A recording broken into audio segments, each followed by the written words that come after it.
히브리서 4장 12절부터 16절까지 한 목소리로 합독하겠습니다. 시작. 하나님의 말씀은 살아있고 활력이 있어 좌우에 날선 어떤 검보다도 예리하여 혼과 영과 및 관절과 골수를 찔러 쪼개기까지 하며 또 마음의 생각과 뜻을 판단하나니 지으신 것이 하나도 그 앞에 나타나지 않음이 없고 우리의 결산을 받으시리에 눈앞에 만물이 벌거벗은 것 같이 드러나느니라. 그러므로 우리에게 큰 대제사장이 계시니 승천하시니 곧 하나님의 아들 예수시라. 우리가 믿는 도리를 굳게 잡을지어다. 우리에게 있는 대제사장은 우리의 연약함을 동정하지 못하실 리가 아니요 모든 일에 우리와 똑같이 시험을 받으시니로되 죄는 없으시니라. 그러므로 우리는 긍휼하심을 받고 때를 따라 돕는 은혜를 얻기 위하여 은혜의 보좌 앞에 담대히 나아갈 것이니라. 아멘. 우리 살면서 사회적인 동물이기 때문에 혼자서 살기가 쉽지가 않습니다. 그래서 우리가 협력하고 합력하고 이렇게 서로 돕고 살아가는데 줄을 서요. 삶을 살다 보면은 그 끼리끼리 또 모이기도 하고 그래요. 그런데 그런 속에서 어떤 사람들은 내가 능력이 없으니까 능력 있는 사람의 뒤를 따라가고 또 어떤 사람은 그들을 또 이끄는 그런 사람이 있는데 잘못 줄을 서면은 세상의 권세나 세상의 그런 그 영향력들은 썩은 동아지 같은 그런 경우가 참 많아요. 특별히 정치하는 사람들도 마찬가지고 참 그런 우리가 살면서 참 뭘 붙잡느냐라고 하는 거 굉장히 중요하죠. 그런 속에서 오늘 말씀에 우리가 오늘 본문에 보듯이 우리가 무엇을 붙잡아야 되냐 이거예요. 우리가 믿는 도리가 뭐냐? 그 믿는 도리를 굳게 잡으라 그랬습니다. 오늘 히브리서의 말씀에서 애굽을 탈출한 이스라엘 백성이 안식에 들어가지 못했잖아요. 안식에 들어가지 못하고 겪게 되는 비극, 또 실수, 그런 것들로 점철된 역사를 보면서 그러면서 그걸 돌이켜보고 그러면서 하나님의 말씀의 본질, 그리고 본질과 우리의 대제사장이신 예수를 거기에 대입시킵니다. 그러면서 우리가 뭘 봐야 되냐?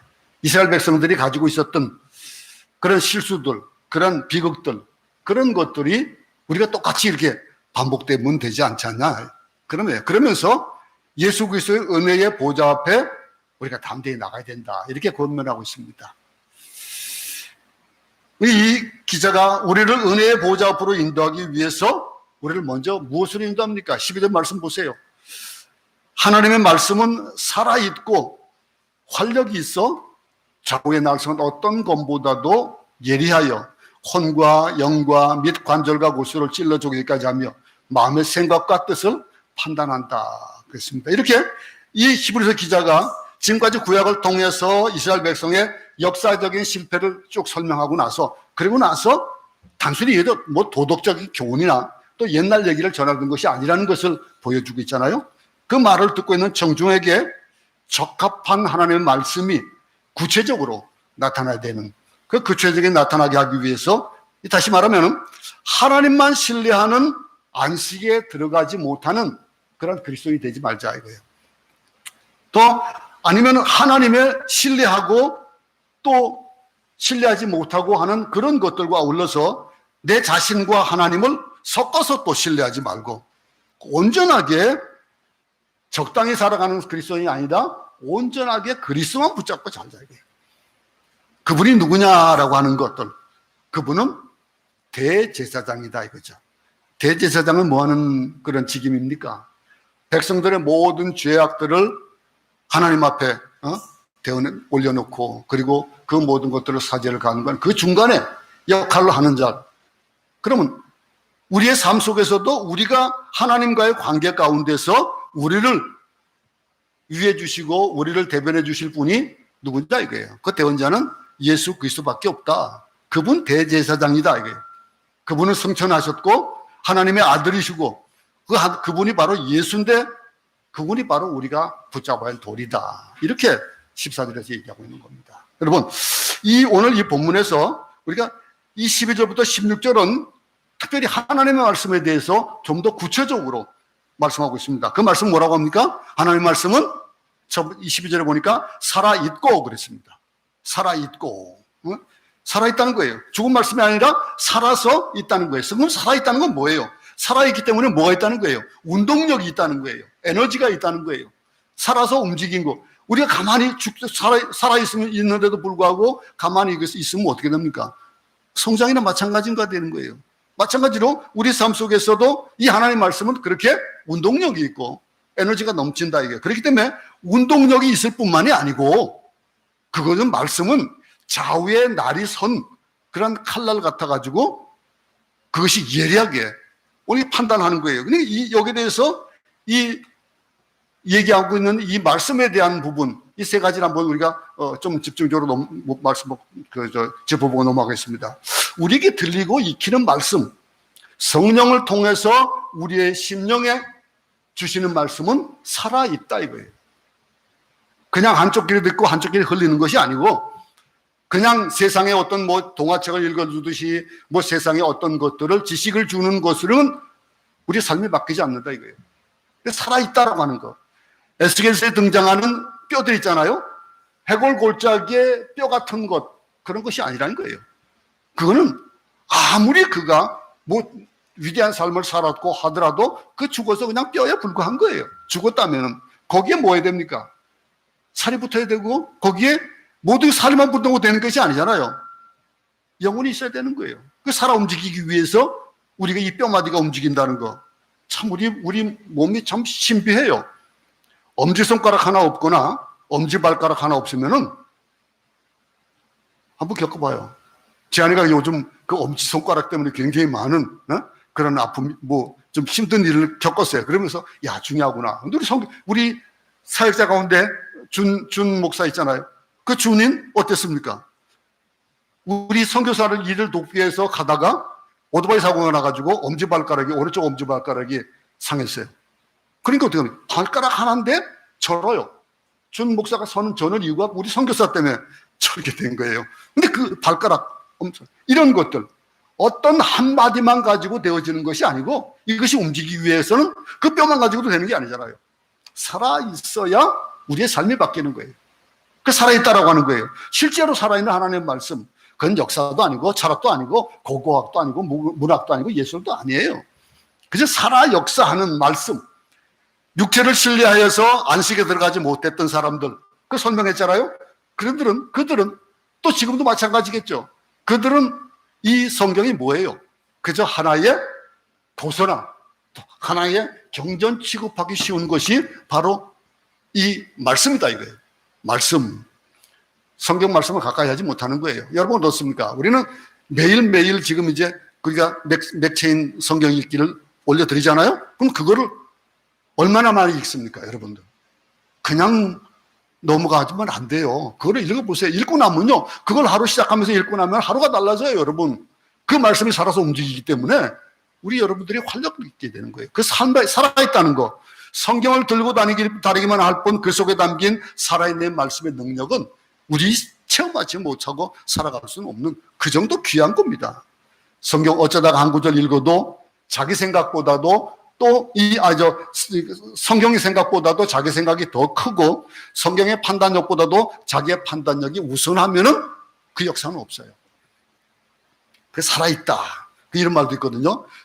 여러분 성경은 어떻습니까? 여러분이 아마 성경 잘 안 들고 다닐 거예요. 요즘 그냥 핸드폰에 있으니까. 근데 그런 말이 있어요.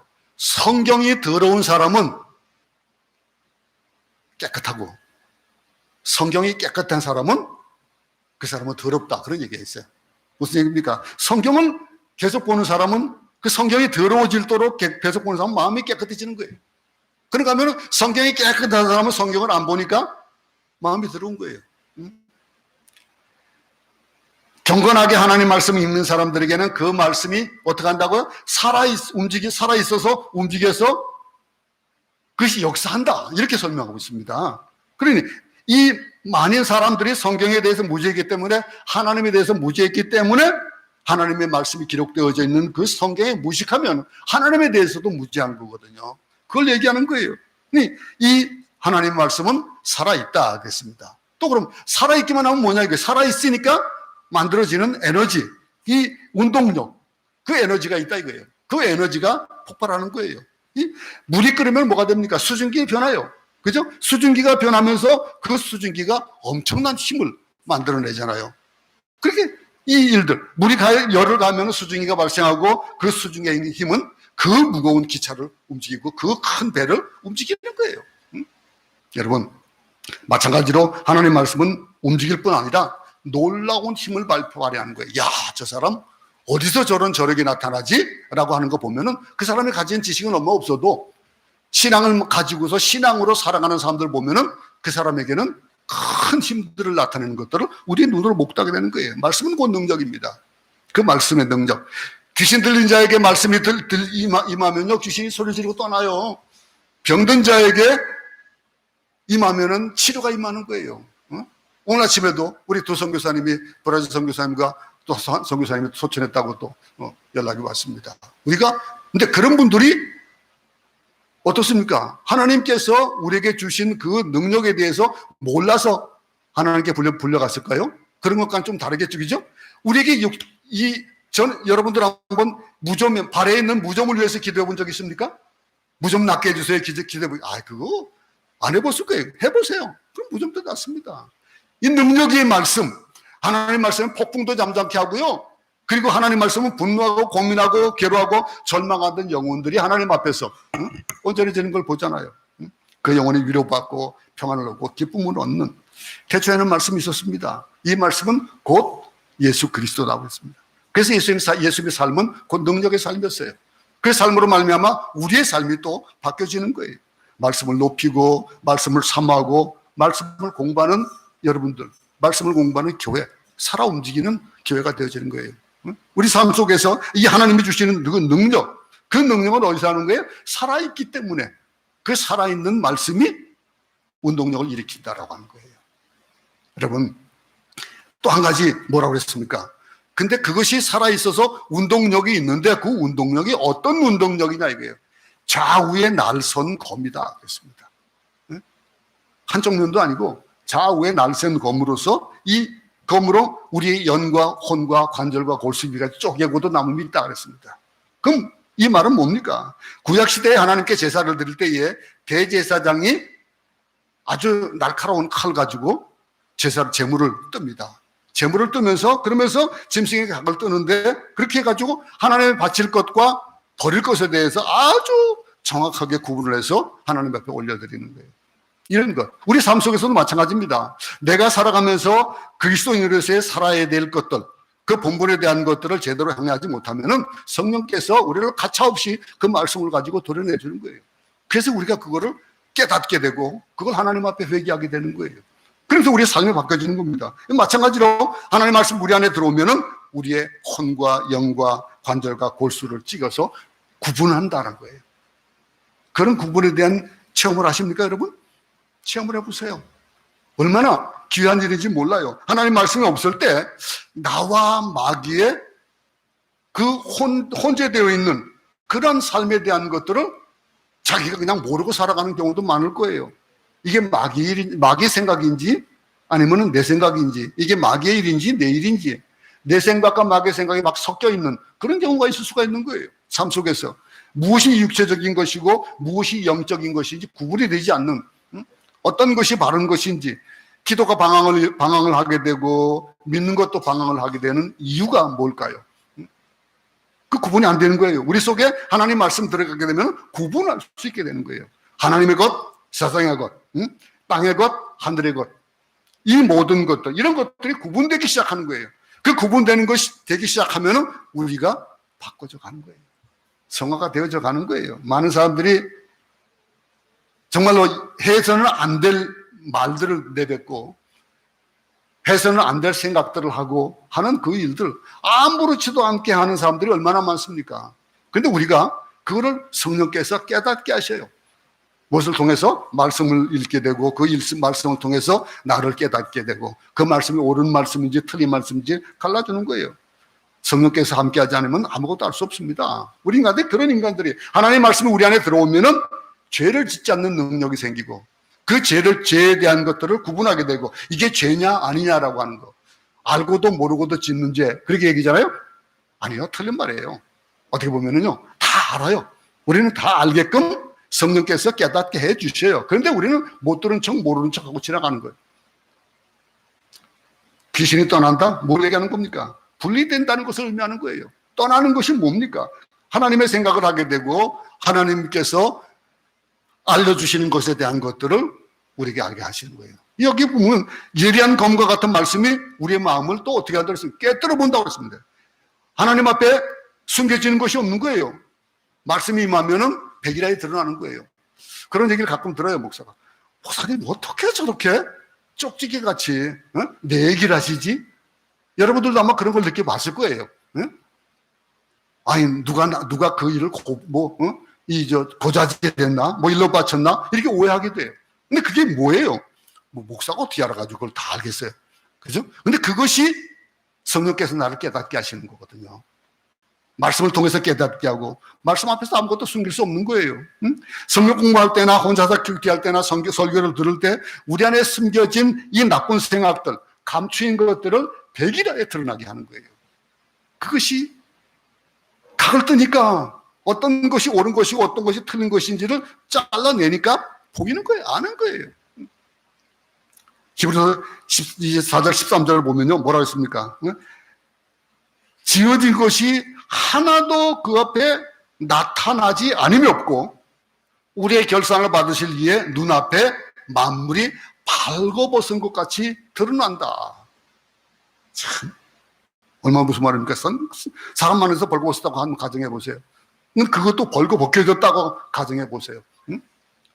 얼마나 부끄러운 일입니까? 그것이 하나님 말씀 앞에서 마치 그와 같은 그런 비슷한 일들이 바로 만들어진다는 거예요. 능력이 있고 예리하기 때문에 예리한 쌍날 칼같이 연과 혼과 관절과 골수 깊이를 쪼갠다라고 하는 이 말의 의미를 깨달을 수 있기 바랍니다. 얼마나 두렵고 떨리는 역사입니까? 근데 이 일이 우리에게 필요한 거예요. 갈라내야 되는 거예요. 그것이 갈라내지 않으면 하나님의 자녀로서의 삶이 그 삶에 대한 영향력이 나타나지 않는 거예요. 왜 변하지 않습니까? 왜 변하지 않냐 이거예요. 그 말씀을 통해서 변하는 삶이 이렇게 나타난다는 것을 오늘 본문에서 말하고 있습니다. 이 말씀 우리 앞에 있는 거예요. 14절 한번 보겠습니다. 24절 한번 다 같이 한 목소리 읽겠습니다. 시작. 그러므로 우리에게 큰 대제사장이 계시니 승천하시니 곧 하나님의 아들 예수시라. 우리가 믿는 도리를 굳게 잡을지어다. 이 말씀 얘기하다 갑자기 그리스도 얘기로 바뀝니다. 우리 12절에서 하나님 말씀은 살아있고 활력이 있어 좌우의 날선 어떤 검보다도 예리하여 혼과 영과 및 관절과 옷을 찔러 쪼개기까지 하며 또 마음의 생각을 판단한다 그랬습니다. 그러면 이제 장면을 바꿔가지고 예수님 이야기를 끌어가는 거예요. 우리 요한복음 1장 1절과 14절 한번 보겠습니다. 요한복음입니다.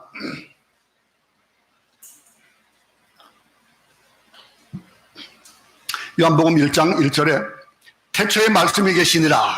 이 말씀이 하나님과 함께 계셨으니 이 말씀은 곧 하나님이시니라 그랬습니다. 우리 14절에서는 말씀이 육신이 되어 우리 가운데 거하심에 그의 영광을 보니 아버지의 독생자의 영광이요 은혜와 진리가 충만하더라 그랬습니다. 이 예수 그리스도, 예수님이 곧 말씀인 거예요. 말씀이기 때문에 하나님의 말씀이 인간의 몸을 입고 우리 가운데 거하시는데 그분이 바로 예수 그리스도다.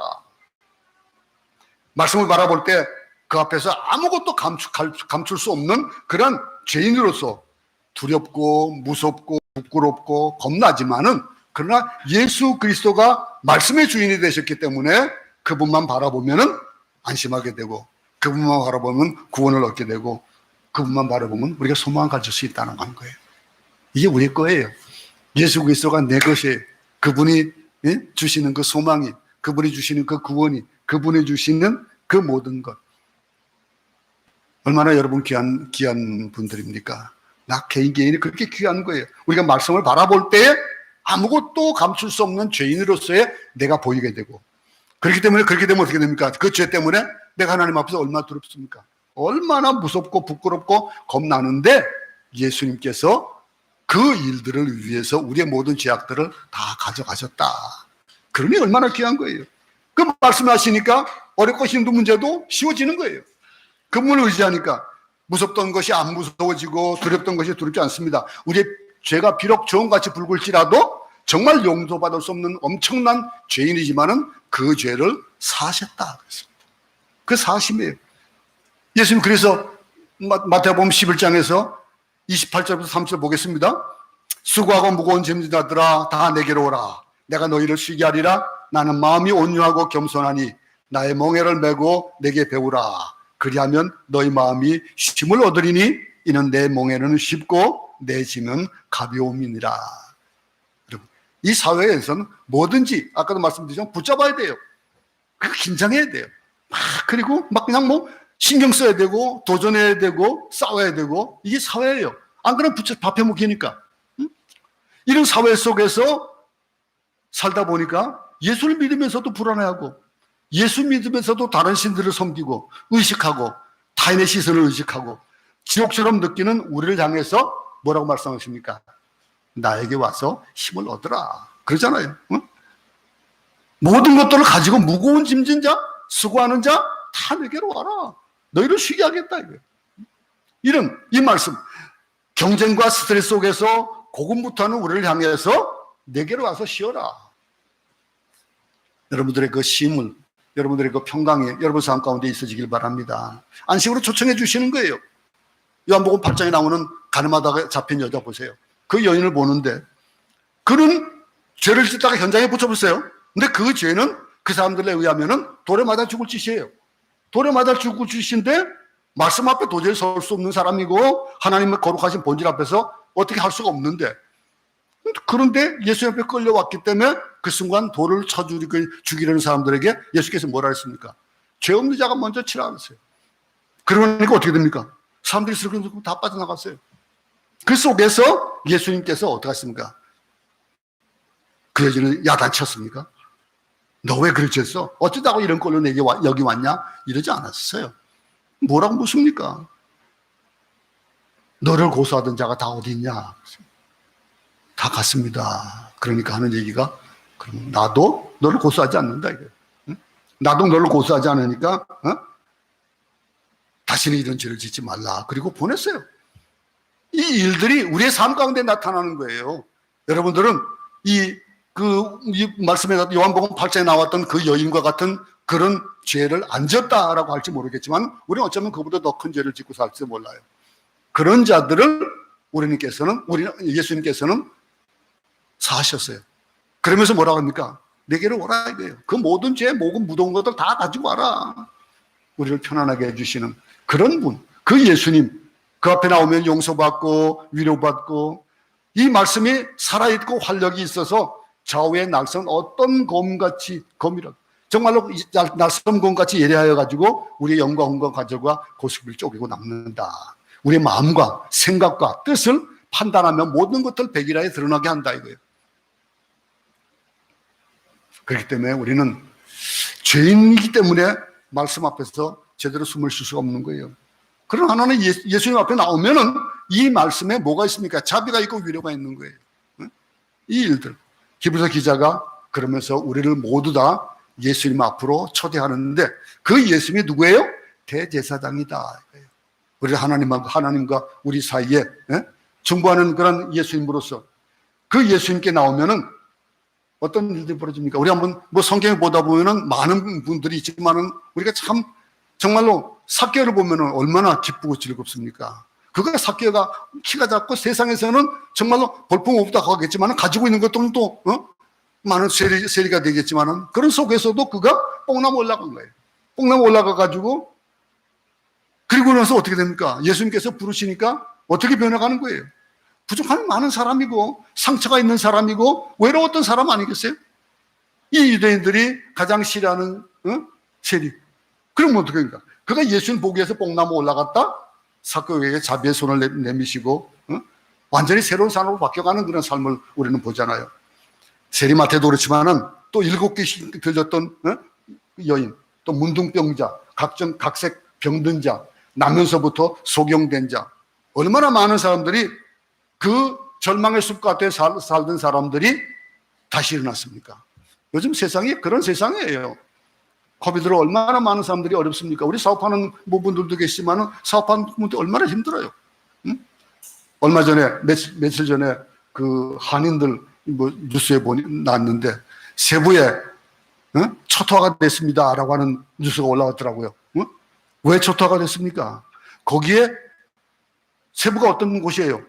관광을 주로 하던 사람 아니 한국 사람들이 보통 관광을 주로 하면서 그 업을 삼던 사람이니까 다 떠나고, 그리고 지금은 또 어떤 사람 남았냐면은 이 불법 체류자들이 많이 남았대요. 그런 사람들, 그래서 초토화가 됐습니다. 지금 마찬가지죠. 우리도 마찬가지 아닙니까? 이쪽도. 응? 우리 생을 마칠 만한 그런 사람들도 있었고, 그렇지 않습니까?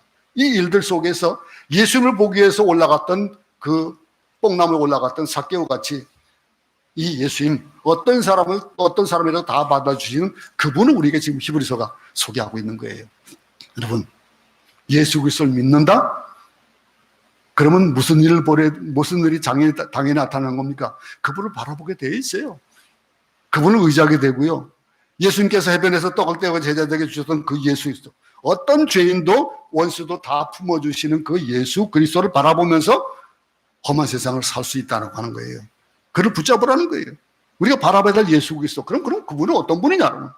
이 히브리서 기자의 말을 한번 들어보겠습니다. 앞에 설명한 14절의 말씀에 따르면은 예수님은 실로 우리의 큰 대제사장이다 그랬습니다.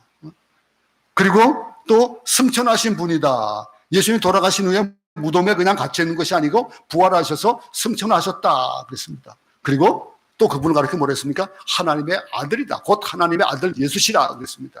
그 예수에 대한 것, 대제사장이고 승천하신 분이고 하나님의 아들이다. 이분, 이 15절은요 한 걸음 더 나가서 이렇게 설명합니다. 우리에게 있는 대제사장은 어떤 분이냐? 그분은 우리의 연약함을 동정하지 못할 분이 아니라 이거예요.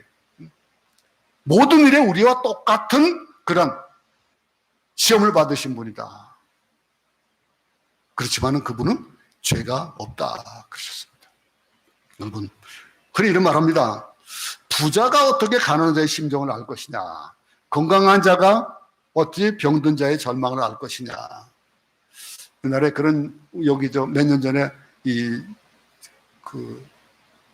그 여자 목사 이름, 여자 대통령 이름 있잖아요. 그분이 대대로 대통령 딸로서 살다가 그러다가 대통령 되면서 이 필리핀 사람들 하는 얘기가 뭐라냐면은 대통령 딸로 살았는데 어떻게 우리 심정을 아냐. 그리고 야당에서 막 그냥 들고 일어났던 그런 일들이 있었습니다. 여러분도 잘 몰라도 되는 겁니다. 어쨌든 그런 것, 내가 어떤 입장에 있느냐라고 하는 거. 또 어떤 선교사님 얘기 잘 알잖아요. 나병 환자촌에 가가지고 선교를 하는데 안 듣는 거예요. 안 보는 거예요. 당신이 우리를 어떻게 하냐 이거예요. 응? 우리 코가 잘라나고 손이 잘라나고 뭐 어떻게 하냐 이게. 당신은 멀쩡하니까 그런 소리 하지. 우리 입장에 대봐. 그러니까 그분이 어떻게 했어요? 그분이 그 병을 자기에게 주문했잖아요. 그러면서 하는 얘기가 나도 지금 이제 나병이 되었다 이거예요.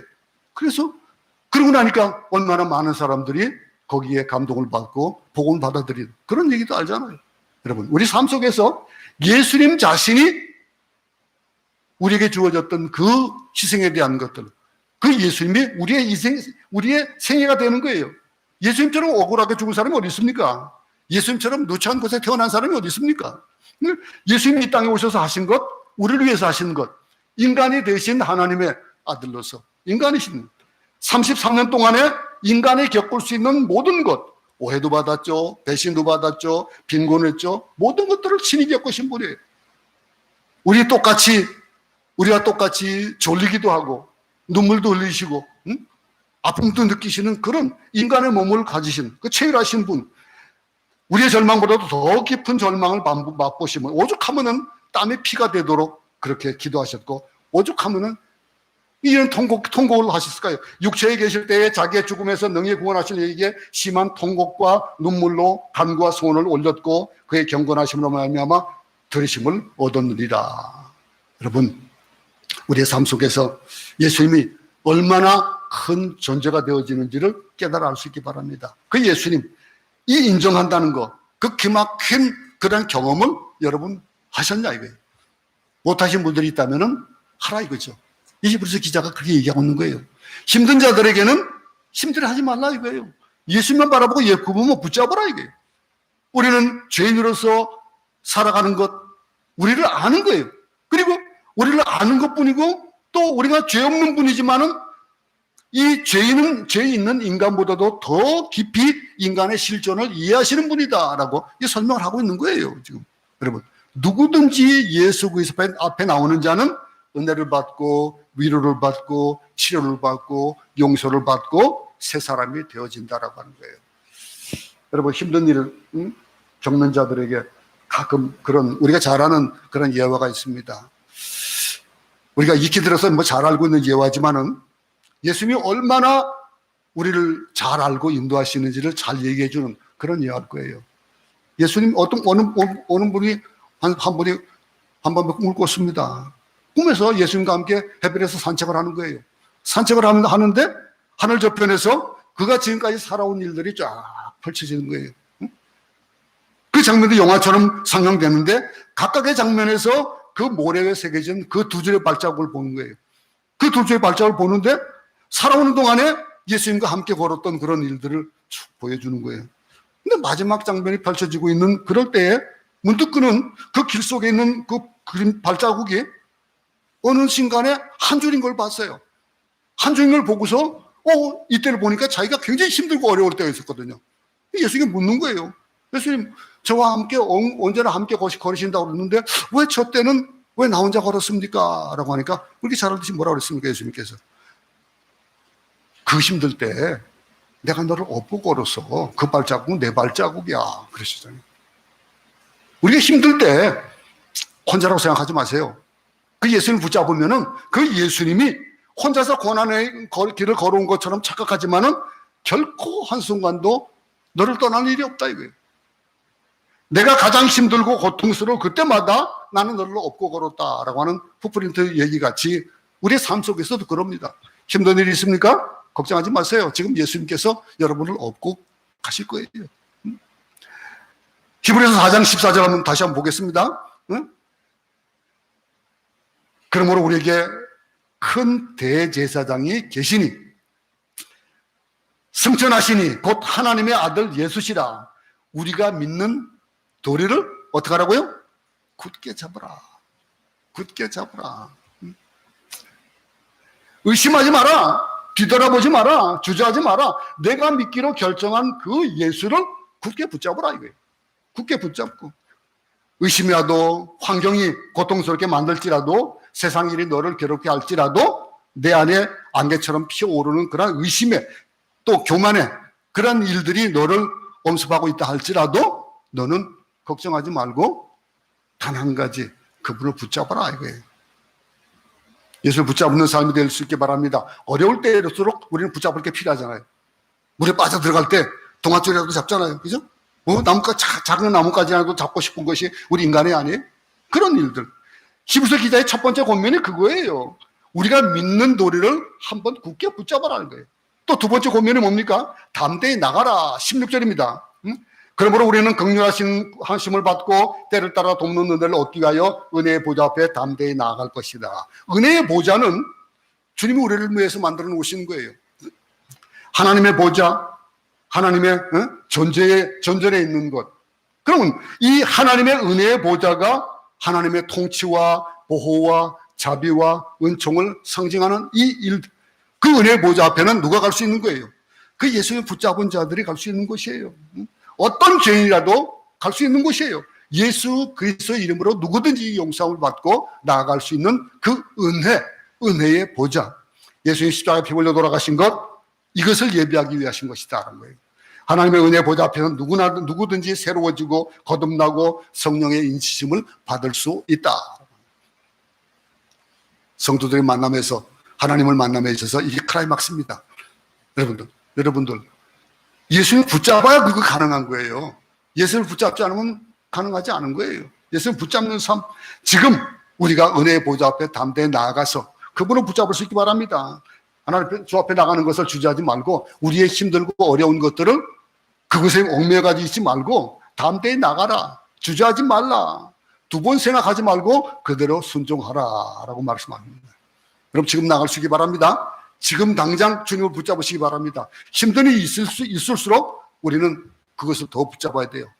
붙잡는데 절벽에서 밧줄에 붙잡고 있는 그 손에 힘이 어때야 될까요? 단단히 붙잡아야 되지 않겠어요? 그걸 잡은 것을 놓치면은 우리는 끝이거든요. 근데 그걸 몰라요. 내가 뭘 해보려니까, 이걸 어떻게 좀 다르게 해보려니까 그 잡고 있는 걸 놓는 거예요. 그러다 보니까 어떻게 돼요? 예수님이 두 팔 벌려서 우리를 영접하시는, 우리를 치유하실 것이고 우리를 도와주실 것이고 우리에게 필요한 용기도 주실 것이고 그 일들을 이 한 주간도 여러분들에게 성령께서 여러분들의 발걸음을 그렇게 인도해 주실 겁니다. 그럴 때 우리가 붙잡지 않으면은 그 일을 갖는 내 것이 되어지지 않는 거예요. 언제나 오늘이나 어제나 변함이 없으신 그분께서 지금도 은혜의 보좌 앞에 담대히 나와라. 예수 그리스도를 붙잡으라 라고 하는 이 말씀을 붙잡고 이 한 주간도 승리하시기 바랍니다. 힘들어도 넘어지지 마세요. 네? 좌절하지 마세요. 주님은 붙잡고 가면은 주님께서 힘들 때 우리를 업어서 그 길을 걸어가게 하실 겁니다. 하나님 아버지, 우리의 삶이 참 힘들고 어렵지만 그 어려움 속에서 내가 무엇을 하려고 하면은 자꾸 늪에 빠져버리고 헤어나기가 힘든데 그 손을 꼭 잡고 있으면은 주님께서 끌어주신다라고 하는 거, 그분을 붙잡고 은혜의 보좌 앞으로 담대히 나아가는 우리 모두가 되어져서 이 한 주간도 승리할 수 있도록 도우시옵소서. 예수님 이름으로